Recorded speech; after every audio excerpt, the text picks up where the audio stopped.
Assalamualaikum warahmatullahi wabarakatuh. Perkenalkan, nama saya Firman Aulia Tamin, MPM 20 112 111283. Saya akan membahas antara adat Minangkabau dan hukum adat Minangkabau. Keberadaan hukum adat, khususnya hukum adat Minangkabau, sangat penting dan diakui, tetapi dalam perkembangannya ada kecenderungan pemahaman terhadap hukum adat kian menipis di masyarakat. Bahkan dalam masyarakat di mana hukum adat itu hidup dan berkembang, kondisi yang sama tidak terkecuali dialami adat dan hukum adat Minangkabau. Adanya banyak faktor yang menjadi penyebab mengapa hal itu terjadi, dan bahkan tidak jarang masyarakat tidak lagi bisa membedakan antara adat dan hukum adat. Terhadap adat itu sendiri, banyak pengertian yang dikemukakan para ahli. Satu antaranya bahwa adat adalah tingkah laku yang oleh dan dalam suatu masyarakat sudah sedang akan diadatkan. Sementara itu, adat dipandang juga sebagai kebiasaan normatif yang dipertahankan oleh masyarakat, walaupun tidak terus terulang, pada saat-saat tertentu akan terulang dan harus dilaksanakan. Apabila tidak dilaksanakan, maka masyarakat akan mengadakan reaksi. Dalam pandangan yang lain disebutkan bahwa adat keseluruhan adat yang tidak tertulis dan hidup di dalam masyarakat berupa kesusilaan, kebiasaan, dan kelaziman yang mempunyai akibat hukum. Secara akademik terhadap hukum adat diberikan pengertian bahwa yang dimaksud dengan hukum adat adalah hukum yang tidak tertulis di dalam peraturan-peraturan legislatif, meliputi peraturan-peraturan hidup yang ditaati oleh masyarakat berdasarkan keyakinan bahwa peraturan tersebut mempunyai kekuatan hukum. Dengan pengertian hukum adat yang demikian, sepertinya belum memberikan suatu garis tegas perbedaan antara adat dan hukum adat. Sebab adat juga dalam ranah pengertian adat seperti yang telah dikemukakan. Bahkan dengan pengertian hukum adat yang demikian, sepertinya tidak ada bedanya antara adat dan hukum adat. Dalam kaitannya adat dan hukum adat itu, maka dalam masyarakat Minangkabau dikenal dengan 3 alur, yakni 1. Alur adat ialah peraturan-peraturan di dalam adat Minangkabau yang asalnya peraturan itu dibuat dengan kata mufakat oleh penghulu setempat adat dan teradat.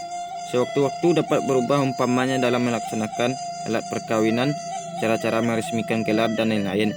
Yang kedua, alur posako adalah peraturan-peraturan yang sudah diterima dari nenek moyang kita di Minangkabau, seumpama gelar posako, nagari, syarat nagari, undang 20, cupak nanduo, katonan ampek, dan sebagainya.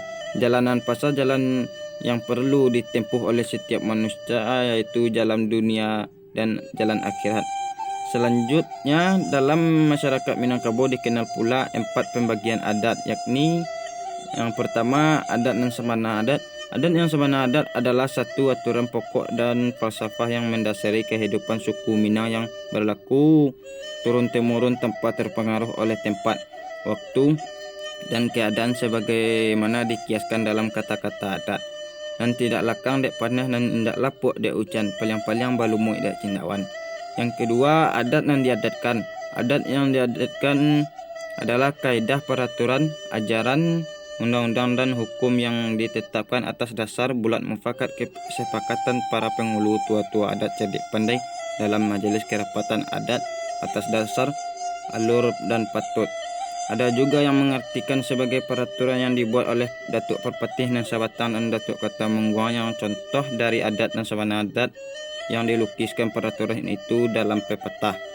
Yang ketiga, adat dan teradat adalah peraturan yang dibikin oleh penghulu-penghulu dalam suatu negari atau dalam beberapa negari, peraturan mana untuk mencapai tujuan yang baik dalam masyarakat, di mana adat teradat ini tidak sama di tiap-tiap negari atau bisa berbeda di tiap-tiap negari.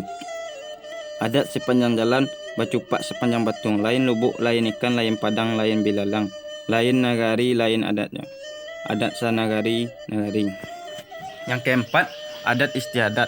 Adat istiadat adalah kebiasaan yang berlaku dalam suatu tempat yang berhubungan dengan tingkah laku dan kesenangan masyarakat dalam nagari.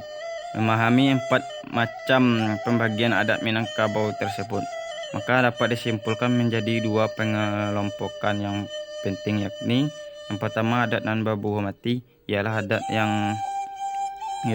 nan sabana adat.